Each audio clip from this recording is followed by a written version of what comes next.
예, 여러분 바쁘신 가운데서 이렇게 참여해 주셔서 감사드립니다. 진료를 하다 보면 오시는 분들 중에서 여러 가지 질문들을 많이 하세요. 신약이 없느냐고 물으시는 분들 계시는데, 한 분은 궁금해서 물으시는 분들도 계시고, 한 분은 아주 절박해서 뭔가 좀 새로운 약이 없을까 해서 물으시는 분들이 많이 있었습니다. 그래서 오늘 이렇게 환우회에서는 이렇게 신약에 대한 외래에서 말씀드리지 못했던 신약을 올해 출시가 됩니다. 아직 보험은 급여가 되지 않고 있지만 올해 출시가 이제 이미 보건복지부에서 이제 허가돼서 출시가 될 수 있는 약이고 우리에게 유용하게 사용될 수 있는 약이기 때문에 소개드리기로 마음을 먹었고요. 또 하나는 또 여러분 놓치시지 말아야 될 게 이번 또 모임의 성격이 여러분의 환우라는 그런 이 끈적끈적한 동병상련의 애를 좀 같이 나눴으면 그런 시간들이 별로 없으시잖아요. 외래 와서 오시다 보면. 그래서 마지막에 쉬면 다 키우라 그래서 저희가 좀 조정을 했습니다. 그래서 나중에 피아노 직접 출연하신 교수님께서 이제 피아노도 연주해 주시고 그러십니다. 그걸 하시면 삶에 대한 그런 여러 가지 정보들을 얻지 않을 수 있을까 생각합니다. 그래서 끝까지 바쁘시면 끝까지 자리해 주시기를 부탁드리면서 신약에 대해서 소개를 드리면, 신약은 뭐 가능하면 이렇게 지내다 보면 말씀을 드리다 보면 이제 현재의 치료 추세를 말씀드릴 수밖에 없으니까요. 한 소녀가 있었습니다. 강의를 시작하면요. 이 소녀는 어릴 때 꿈이 커서 마릴린 먼로처럼 되는 게 꿈이었었습니다. 그런데 실상 이 소녀가 한 10대 중반 후반쯤 갔을 때 이 소녀는 다른 사람들하고 이렇게 어울리지 못하고 한 곳을 쳐다보면서 뭔가 좀 빠진 듯한 그런 느낌을 갖고 있는 소녀가 되었습니다. 왜 그럴까요? 이 소녀는 17세 때 궤양성대장염이라는 뜻하지 않은 병에 걸리게 됐습니다. 궤양성대장염에 뜻하지 않은 병에 걸려서 10년간 약을 계속 복용했는데도 불구하고 4번의 재발을 얻게 되죠. 4번의 재발을 얻게 되는데, 그때 재발할 때마다 쓸 수 있었던 약이 스테로이드입니다. 근데 스테로이드를 썼는데도 불구하고 또 재발하고 또 재발하고 재발했고, 또 이 환자도 크론병 환자입니다. 이 환자는 24세 때 생겨서 4년간 4번 재발했는데, 이 환자 역시 재발할 때마다 약을 썼는데도 불구하고 계속 재발했는데, 재발할 때마다 스테로이드를 썼었습니다. 이 스테로이드는 그림에서 보시다시피 스테로이드는 아까도 체육대생께서 말씀하셨지만 급성기에는 효과가 있는데 재발 방지에는 큰 효과가 없다는 걸 여러분들은 아시게 될 겁니다. 그래서 지금까지 우리가 1990년대까지 썼던 약은 급성기에 증상만 좋아질 수 있도록 스테로이드를 썼는데, 그런 과정에서도 보니까 병변이 이렇게 진행을 하죠. 이렇게 괜찮아서 좀 지내다가 나빠지는 스테로이드 쓰고 또 나빠지는 스테로이드 쓰고 보면 왼쪽 그림보다 똑같은 부위인데요. 왼쪽 그림보다 오른쪽 그림에 상당한 협착이 와 있는 걸 알 수 있습니다. 협착이 오고 전 대장에 이런 부위가 오니까 이제 천공이라든가 농양이라든가 그런 여러 가지 합병증이 오면은 장벽에 손상이 오면서 결국은 수술을 하게 되는 상황이 이제 염증성 장질환의 자연 경과였었습니다. 그래서 지금까지 1990년대까지 쓸 수 있는 약들이 별로 없었습니다. 우리가 심해야 스테로이드를 오래 쓰거나 계속 쓰거나, 스테로이드는 장기간 쓰는 또 효과가 없기 때문에 스테로이드 장기간 쓸 수는 없고, 또 아까 합병증 말씀하셨지만 또 합병증이 많기 때문에 스테로이드 계속 쓸 수 없었는데, 그래서 그 이유는 왜 스테로이드는 왜 그렇게 90년대는 왜 그랬을까? 여러 가지 약제들이 비선택적이었기 때문입니다. 여러 가지 염증 유발하는 요인들인데 거기에 비선택적인 요인인데, 요거는 이제 나중에 가면 이제 이해가 되실 겁니다. 이 비선택적이라는 말씀을 이해를 하시기 위해서는 우선 염증성 장질환이 왜 생기는가를 좀 알아야 되는데요. 우리 몸은 여기 조그맣게 보이지만 우리 몸에는 염증을 유발하는 물질과 염증을 억제하는 물질이 이렇게 밸런스를 유지하고 있는데요. 정상 청상장입니다. 정상장벽에 미생물들이 균형을 이루고 있을 때는 장 점막의 장 안쪽에 혈관 쪽에 아주 정상적인 상태를 유지하고 있는데, 만약에 어떤 원인에 의해서 나쁜 균들이 많이 증가하게 된다 그러면 장 내에 아주 백혈구들이 많이 증가하면서 이 염증을 일으키는 물질들이 증가를 하게 되죠. 염증 물질들이 증가를 하면서 이제 우리가 증상으로 나타나게 됩니다. 그런 거를 염증 유발 사이토카인이라 합니다. 염증 유발 사이토카인이라 하는데, 그럼 염증 유발 사이토카인에 대해서 우리가 좀 알고 있어야 되는데, 여기에 대해서 조금 좀 자세히 말씀드리면요, 여러 가지 좀 복잡해 보이시면 뭐 복잡하게 생각하실 거 없으시고요.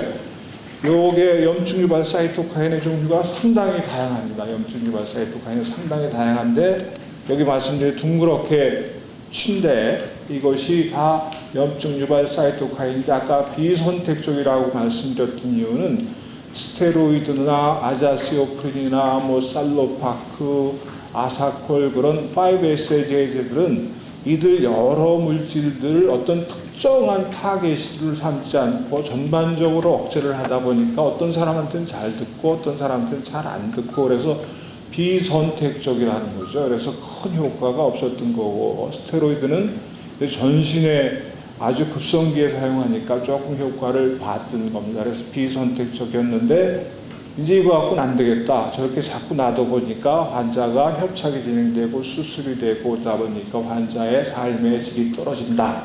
그래서 연구된 게, 그럼 이 중에서 어떤 사람마다 개개인의 차이가 있겠지만 개개인에서 어떤 타겟이 될 수 있는 염증 사이토카인이 있지 않을까라는 연구들이 이루어졌습니다. 그래서 우연히도 TNF라는 물질, 아까 말씀드렸지만 TNF라는 물질에 대한 물질 염증 사이토카인을 억제할 수 있는 물질이 1990년도 말에 개발이 됐습니다. 그 개발된 약은 생물학적 치료제고요. 맨 처음에 인플릭시맵이라는 제제입니다. 인플릭시맵이 했는데, 그거는 전반적으로 토하는 게 아니라 한 물질만 억제할 수 있는 물질이죠. 그래서 처음에 생각할 때는 전반적으로 해도 잘 안 되는데 한 가지 약 갖고 되겠어 그랬는데, 상당히 효과가 있는 것을 경험하게 됐습니다. 선택적인 약물을 이제, 그래서부터 이거 선택적인 생물학적 치료가 시작된 것이죠. 그래서 치료 효과가 어떤지 한번 보시죠. 이 환자 좀 전에 크론병 환자인데요, 비선택적인 치료를 썼을 땐 계속 재발하면서 병변이 진행이 됐었습니다. 그래서 합병증에서 수술을 할 정도였었는데, 여기서 웬일인지 환자의 병변이 점점 쉬워지면서 증상이 없이 마지막 사진에 가면 거의 정상대장처럼 나타납니다. 이게 거의 7, 8년을 지속됩니다. 7, 8년을 지속되는데, 그 이유가 항 TNF 제제, 생물학적 제제, 선택적 약물을 사용하니까 이런 효과가 있다. 그래서 이런 이 여러 가지 염증 사이토카인 중에서 특정한 사람들의 특정한 사이토카인을 억제를 하면은 우리가 염증성 장질환의 자연경과 계속 협착, 수술, 삶의 질의 저하, 그런 자연경과를 변화시킬 수 있겠구나, 그런 생각을 갖게 되겠습니다. 그래서 이것을 선택적 치료고, 선택적 치료에 생각됐던 것은 맨 처음에 사용됐던 것은 생물학적 제제가 되겠습니다. 그래서 2000년대 들어와서 이제 스테로이드 제제 위에 항 TNF 제제라는 생물학적 제제가 치료제로서 인정을 받게 된 겁니다. 맨 처음엔 크론병에 인정이 되었고, 그 다음에 궤양성 대장염에 인정이 돼서 많은 환자들이 혜택을 받죠. 정말 이전에는 상상하지 못할 정도의 큰 혜택을 보게 됐었습니다. 그러면 어떨까요? 항 TNF 제제를 받은 환자들은 물 안에 있는 컵에 물이 꽉 찬 것처럼 모든 환자들이 혜택을 볼 거예요. 아까 이창균 교수께서도 얘기했지만, 뭐 각양각색의 이제 왜 다를까요? 라는 그래서 말씀드렸지만, 이 치료 반응이 다양합니다. 그 원인은 이 염증성 장질환의 원인이 유전과 환경과 면역인데, 그게 사람마다 조금씩 틀리기 때문에 여기에 반응하는 사람, 반응 안 하는 사람들이 있기 때문에 이 중에 3분의 1은 항TNF 제제를 투여를 해도 반응을 안 하게 되는 거죠. 그러니까 3분의 2만 초기에 반응의 정도는 틀릴 수 있지만 반응을 하게 됩니다. 그것은 여러 가지 환경적, 유전적 또는 면역학적 요인이 있기 때문입니다. 그래서 불응이 한 사람들이 3분의 1 정도가 되고요. 그럼 3분의 1은 끝까지 가겠냐? 아까 최혁재 선생님이 얘기해 주신 항체라는 말을 했는데 반응 소시료입니다. 항체 형성에 의한 반응 소시료인데 이 항체라는 의미를 아셔야 되는데 약발이 떨어진다. 시체 말로 해서 약발이 떨어지는 거죠. 항체 형성이 되는데 우리가 뭐 항생제를 많이 먹다 보면 항생제가 안 듣는다. 그거는 이제 세균이 그 항생제를 피하기 위해서 자기가 자꾸 변화를 일으키니까 나오는 건데 이거와는 다른 항체입니다. 여기서는 항체가 다른 항체인데 이 항체 반응 소식이 3분의 1에서 나타나게 되는데 이 반응 소식이 나타나게 되는 기전을 보면요. 우리가 왜 항체가 이 생물학적 제제를 썼을 때 항체가 많이 생길까를 생각해 보면 우리가 아스피린 같은 거는 만들기가 상당히 쉽거든요. 예, 기계로 찍어내면 됩니다. 몇 개를 화학 분자를 조합해서 기계를 찍어내면 되는데 생물학적 제제는 그렇지가 않습니다. 이거는 균을 배양하고 균을 이제 DNA를 조작하고 또 여러 가지 과정을 거치기 때문에 이 사이즈로 보면은 이 아스피린하고 생물학적 제제 인플릭시맵하고 차이가 약 2000배 차이가 납니다. 사이즈로 치면. 그래서 먹으면 효과가 없죠. 그래서 주사를 맞게 되는 거죠. 그리고 복잡성을 따지면은요, 복잡성은 아스피린이 보다 생물학적 제제가 약 4만 배를 복잡합니다. 4만 배 복잡하니까 두 개가 차이가 있는 거죠. 두 개의 약제 차이가 항체는 어떨까를 보면은 사이즈가 크고 복잡할수록 항체가 빨리 생깁니다. 항체가 빨리 생기기 때문에 그래서 3분의 1에서 항체가 생기는데 여기 보시다시피 항체가 생기면 이런 항체가 생기는 거죠. 주사를 맞으면 맞을수록 항체가 생겨서 항약의 효과를 약화시키거나 또 약의 배설을 촉진시키는 역할을 해서 결국 가서 맨 처음에 100%였던 사람들이 시간이 점점 지나면서 한 3분의 1 정도는 약의 효과를 없어지게 되는 거죠. 그럼 이 약을 써도 효과가 없으니까 약의 용량을 늘린다든가 약을 딴 걸로 바꾼다든가 하지만 바꿀 약이 없었습니다. 지금 레미케이드, 슈미라 뭐 여러 가지 약들이 나오지만 동일한 약제입니다. 동일한 약제고 제형이 조금 틀리기 때문에 우리가 바꾸지만 기전은 같습니다. 우리가 원하는 것은 기전이 다른 약제를 지금 원하고 있는 실정이거든요. 그래서 항TNF 제제의 약제 지속성에 대해서 결국 3분의 1만 장기간 아까 처음에 보였던 환자처럼 3분의 1만 장기간 그렇게 관해를 유지할 수 있습니다. 그래서 항TNF 발견은 이렇게 우연히 여러 가지 염증을 유발하는 사이토카인 중에서 하나를 타격을 했더니 효과가 상당히 좋았었습니다. 그래서 이 이후에 그럼 사이토카인들을 여러 개 사이토카인들을 이제 타겟으로 해서 이것을 한번 또 제2의 항TNF 제제를 만들어 보자 라고 여러 회사에서 뭐 인터루킨이라든지 뭐 여러 가지 물질들을 목표로 해서 이제 했는데 이 항TNF 제제보다 효과 좋은 약제를 개발하지 못하고 다 실패를 했습니다. 그래서 이게 이 염증을 유발하는 사이토카인 중에서도 하나만 억제해서 되는 것이 있고 아닌 것이 있다. 그래서 최근의 경향은 여러 개의 사이토카인을 한꺼번에 억제하는 그런 경향으로 나아가고 있습니다. 그래서 그 이후에 이제 제2의 항TNF 같은 것은 나타나지 못했다라는 것을 말씀드리고요. 그래서 그럼 3분의 1은 어떻게 할 것이냐? 3분의 1은 이렇게 나는 어떻게 하고 그냥 놀래서 있을 것이냐? 놀라실 필요 없이 지금 정상적인 루트를 통해서 임상시험을 진행하고 있는 약제들이 이렇게 많습니다. 약제들이 상당히 많이 진행이 되고 있습니다. 염증성 장질환이 유전학적 연구가 진행이 되면서 그 기전이 발견되면서 거기에 대한 여러 가지 약제들이 있기 때문에 걱정하실 필요가 전혀 없으십니다. 그래서 오늘 소개해드릴 우리나라의 2016년도에 이제 시판될 그런 약제에 대해서 이제 말씀을 드리겠습니다. 염증의 지속, 이제 염증이 아까 말씀드린 대로 염증이 정상적인 염증은 이렇게 좋은 균, 나쁜 균이 밸런스를 유지하면서 점막, 상피 이렇게 잘 유지가 되어 있으면 밖에 있는 균이 안으로 못 들어오거든요. 근데 어떤 원인에 의해서 나쁜 균이 이렇게 증가가 되게 되면 이 점막층이 사라집니다. 점막층이 사라지면서 상피층이 상처를 받게 되면서 밖에 있던 균들이 장내로 들어오면 이 여기에 반응하기 위해서 이제 백혈구들이 증가를 하게 되면서 염증성 사이토카인, 아까 TNF도 말씀드린 TNF 등 여러 가지 물질들을 분비를 하면서 염증이 되는 거죠. 문제는 장벽입니다. 장벽을 통해서 백혈구가 침범한다는 것이 이제 문제가 되는 것입니다.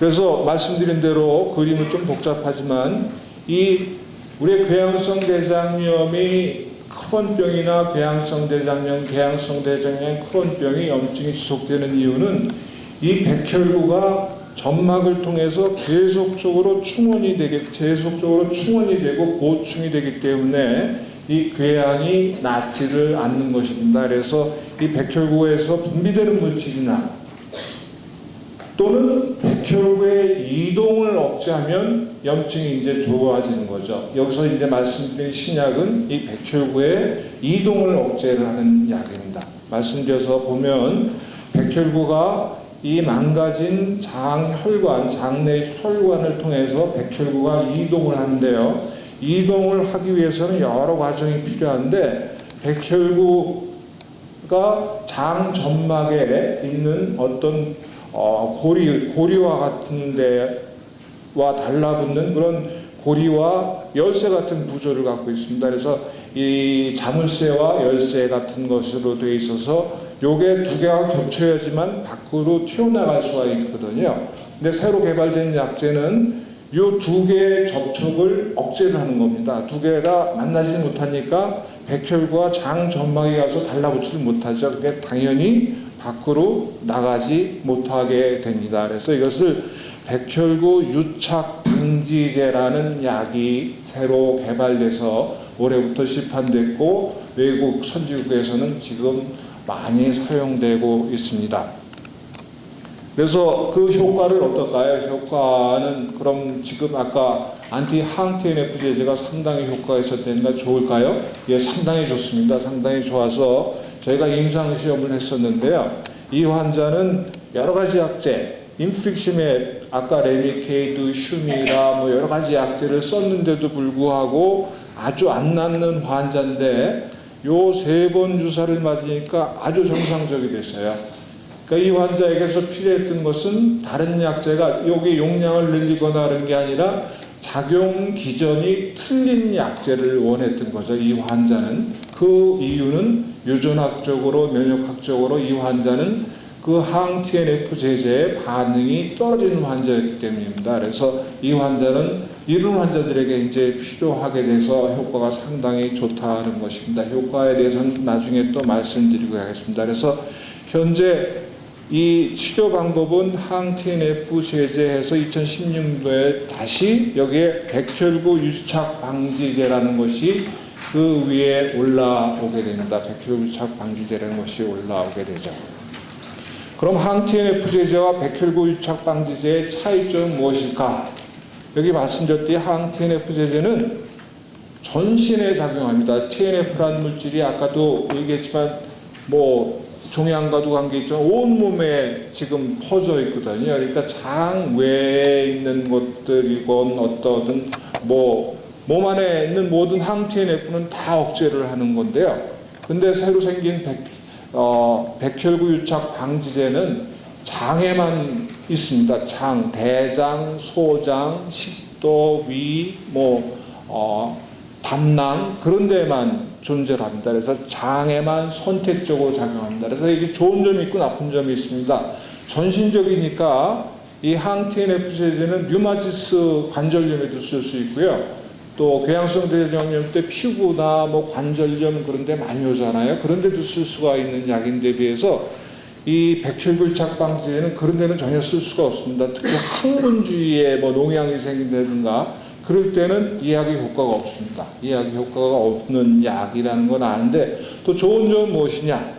좋은 점은 이 항TNF 제제는 전신에 있기 때문에 우리가 이거를 쓰다 보면 잠복결핵이 있는 환자들은 이 결핵에 걸리는 수가 많습니다. 이 항TNF, TNF가 결핵을 치유하는 데 상당히 중요한 역할을 하는데, TNF를 억제를 하니까 잠복결핵, 그냥 가만히 놔두면 괜찮았을 결핵이 이거를 항TNF 제제를 쓰면서 결핵이 되는데, 이거는 장부착 억제제는 TNF를 건드리질 않으니까 이제 결핵의 위험성은 떨어집니다. 그래서 이창균 교수가 연구를 했는데, 우리나라에서 항TNF를 쓰면은 일반인보다 41배의 결핵에 걸릴 위험성이 더 높아진다는다. 그런 위험성은 떨어지게 되는 거죠. 그래서 좋은 점과 나쁜 점이 있고 나쁜 점이 있다는 거죠.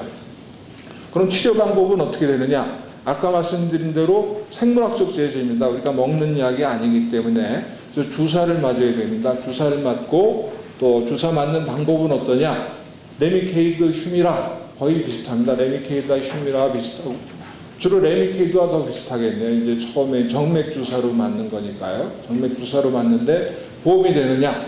지금 보험이 안 됩니다. 우리 비급여 보험이 돼 있고, 하나에 얼마냐? 아까 기생충이 300만 원인데 하나에 370만 원이래요.